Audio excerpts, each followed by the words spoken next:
यहाँ पे हम सीटी स्कैन के लिए पहुँच गए थे और बहुत ज़्यादा रश था। रश के साथ साथ बार बार मुझे मेडिकेट लगा रहे थे जो कि नहीं लग रहा था। कंडीशन गया सीटी स्कैन और इतनी गंदी तरीके से लिटरली मैं इतना रोई हूँ आज, इतना रोई हूँ, इतना मैं अपने डायग्नोसिस के बाद इतनी रोई। रूम में चल के मैं आपको पूरा डिटेल में बताऊंगी आज मेरे साथ क्या क्या हुआ, कितना एक्सट्रीम लेवल का हुआ है सब कुछ। पहले गाइस हम आ गए रूम में और रूम में आए हुए तकरीबन 1 से 2 घंटे हो गए। तो मैं थोड़ा रेस्ट कर रही थी। मतलब बहुत गंदा एक्सपीरियंस रहा आपका। मैंने हॉस्पिटल में ही बोला था कि मैं घर जाके बताऊंगी। मेरा आज का सबसे गंदा एक्सपीरियंस रहा।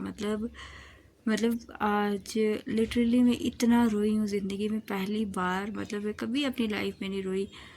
हालांकि जब मुझे ये डायग्नोज हुआ था वो सबसे क्रूशियल टाइम होता है, पर उस टाइम पे भी मुझे आंसू ही नहीं आए। आई वॉज लाइक कि ठीक है, हो गया जो होना था। बट आज मेरे को लिटरली इतना रोना आया। मतलब आज मुझे लगा कि अब मेरे मतलब हर बॉडी पार्ट्स ने, मतलब मेरे बाजू वगैरह ने भी गिव अप कर दिया, मेरे वेंस ने भी गिव अप कर दिया। तो असल में ये चीज़ हुई कि जब हम सीटी स्कैन करवाने के लिए गए, यूजुअली क्या होता था, पता मेरी जो नर्व्स हैं जिस पे वो लगता है मेडिकट वगैरह, क्योंकि सीटी स्कैन अंदर मशीन में ना मेडिसिन जाती है बॉडी के अंदर, तो वो मेडिकट लगाते हैं। तो यूजुअली पहले पहले मिलती थी, बट मिल जाती थी मतलब। लेकिन इस बार ऐसा हुआ कि पहली बार उन्होंने लगाया इस वाली बाजू पे, कौन सी वाली, ये कौन सी, हाँ राइट वाली बाजू पे उन्होंने लगाया। और जब उन्होंने लगाया तो वो उसी टाइम क्या हो गया, आउट हो गया। और मतलब मुझे ठीक है, मैंने सोचा चलो इस वाली बाजू में आउट हो गया, दूसरी वाली में ठीक हो जाएगा। फिर उन्होंने लगाया लेफ़्ट वाली में, और फॉर टाइम भी लेफ़्ट वाली में लग गया। और जब लग गया तो उन्होंने बोला कि ठीक है। मेरा नंबर भी जो था वो सेकंड थर्ड नंबर पे आ रहा था टेस्ट के लिए। तो और मेरे को आज इतना टाइम नहीं लगना था सीटी स्कैन में। तो हम चले गए अंदर लैब में सीटी करवाने के लिए। सॉरी, अंदर चली गई मैं जब सीटी करवाने के लिए। तो दैट टाइम जब हमें वो ये मशीन के अंदर जाना होता है, तो वो क्या करते हैं, हमारी जो उन्होंने मेडिकेट लगाया होता है, तो उस टाइम वो क्या करते हैं, अपनी वो मेडिकेट के साथ अपना वो मेडिसिन जो उन्होंने इंजेक्ट करनी होती है बॉडी के अंदर, तो वो लगाते हैं।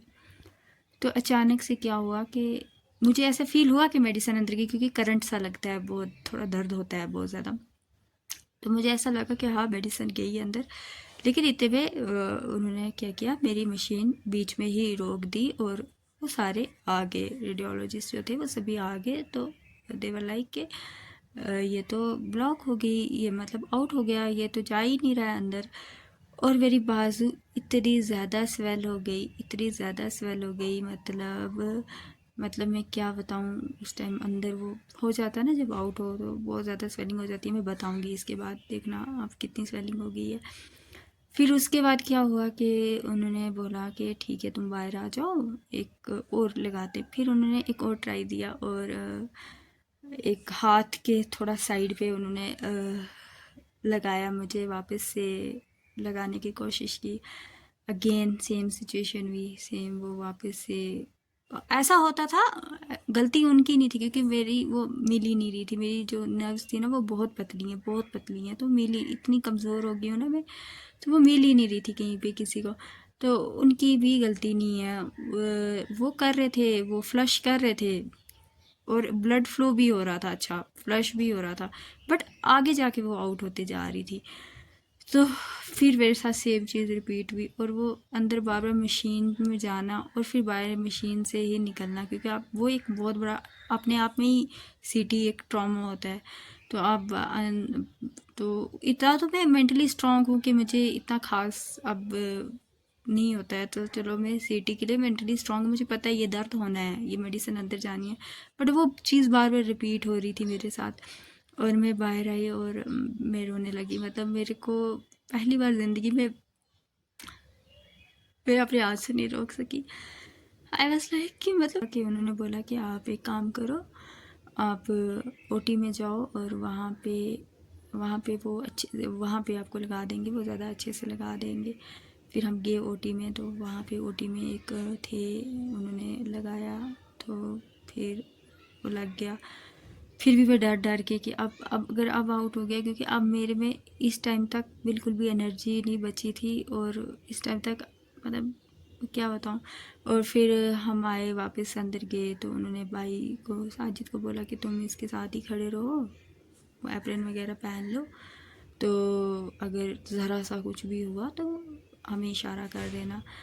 बट लकली क्या हुआ कि इस बार लग गया, और वो खुद भी आए, बार बार देख रहे थे कि ये जा रहा है। मतलब जब वो जा रही थी, मेडिसिन अंदर जा रही थी, एक तो उस मेडिसिन का इतना दर्द होता है, जब वो मेडिसिन जा रही थी अंदर, वो उन्होंने खुद देखा और वो फाइनली हो गया। लेकिन मतलब आज का एक्सपीरियंस मेरे साथ ऐसा रहा ना कि मतलब मैं इस पॉइंट पे थी कि मैं थक गई हूँ। मतलब मेरे 2 साल हो गए मुझे इस डिज़ीज़ के साथ। मैंने पेट स्कैन्स करवाए, मैंने एमआरआई करवाए, मैंने सीटी स्कैन्स बहुत बार करवाए। हर मंथ में मेरा ब्लड निकलता है, ब्लड इसके लिए मतलब टेस्ट के लिए ब्लड निकलता है, KFT LFT CBC के लिए। अच्छा, मुझे प्रॉब्लम हो जाती है, जाना पड़ता है हॉस्पिटल, तो आदत हो गई थी मुझे। मतलब ठीक है, अब होगी ये चीज़, ठीक है। अब होता है ना कि जब आपको कोई प्रॉब्लम होती है तो अल्लाह ताला आपको उस सहले की भी ताकत, उतनी जितनी इंसान की हिम्मत होती है उतनी ही अल्लाह ताला उससे ज़्यादा तकलीफ़ नहीं देते।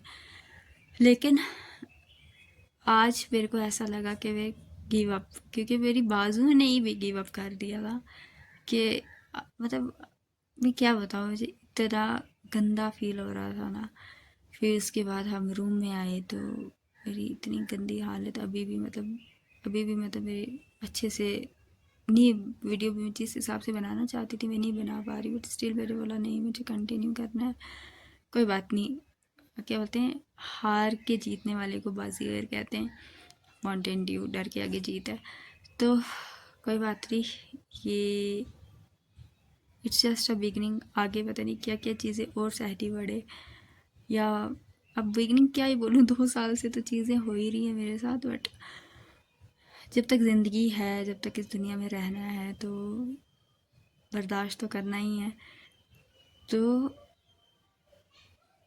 अभी मेरे बताने का यही मकसद है कि ये जो हम सारे हार मान जाते हैं ना बहुत जल्दी, इंक्लूडिंग मी, मैंने भी आज हार मान ली। बट हाँ, कोई बात नहीं, आज का वर्स्ट है। बट अभी घर आई, थोड़ा मूड मेरा काफ़ी ऑफ हो गया था। कि मतलब मैंने कभी ये नहीं गिला किया कि मैं ही क्यों, मतलब क्योंकि वहाँ इतने पेशेंट्स होते हैं, फिर इंसान बोलता है कि ठीक है यार, जिस हालत में अल्लाह ताला रखे, क्योंकि उसमें भी बेहतरी होती है। बट आज आज आज मतलब मैंने हार मानी। मतलब मैं अपनी एक्सट्रीम वाली, मतलब वो होता है कभी कभी आपका डे ही ऐसा होता है, ख़राब सा होता है। तो फिर अभी मैं आ गई, अभी रूम में आई हूँ, अभी भी मैं स्टेबल नहीं हूँ, बट स्टिल कोई बात नहीं। दिन होते हैं, कोई बुरा होता है, कोई अच्छा होता है। आज का बुरा था, तो होपफुली आगे का कहीं अच्छा हो। तो हार नहीं माननी है, इसी तरह चलते रहना है जब तक ज़िंदगी है, लड़ना है। ज़िंदगी का नाम ही लड़ाई लड़ना होता है। तो कोई, अब मैं बीमारी से लड़ रही हूँ, जब ठीक होती थी तब कैरियर के लिए लड़ रही होती थी, पढ़ाई के लिए लड़ रही थी। अब जब बीमार हो गई हूँ तब मैं अब अपनी हेल्थ के लिए लड़ रही हूँ। कोई और स्ट्रगल लड़ रहा है, हर कोई अपनी अपनी बैटल लड़ रहा है। तो ठीक है, आज का दिन अगर गंदा है, कल का अच्छा निकलेगा। बस इतना ही कहूँगी और कुछ नहीं। अब मेरे में हिम्मत ही नहीं है कुछ कहने की। ठीक है, आज का व्लॉग हो सकता है मैं यहीं पे एंड करूँ। तो आप ज़्यादा से ज़्यादा लाइक करना, शेयर करना, कमेंट करना, मुझे फॉलो करना, और क्या, और मुझे सजेशंस देना मैं आगे क्या करूँ। क्योंकि मैं ये नहीं बोलती हूँ कि अगर आपको मेरा कंटेंट पसंद है, मतलब फोर्सफुली देखना भी नहीं चाहिए। जब तक आपको किसी की बात टच नहीं करती है तब तक आपको नहीं वो। लेकिन अगर आपको पसंद आता है मेरा कंटेंट तो आप लाइक करें, और मुझे और सजेशन से मैं बेहतरी इस पे करूँ। ये मेरी बाजू बहुत पतली है, but this is the condition right now कि एकदम से स्वेल हो गई है। अब इसको मैं आइस पैक वगैरह कुछ करूँगी जिससे ये ठीक हो जाए, बट देखते हैं। ऊपर से हाथों की स्किन भी उतरी हुई है। आप सब मेरे लिए ढेर सारी प्रेयर्स करना।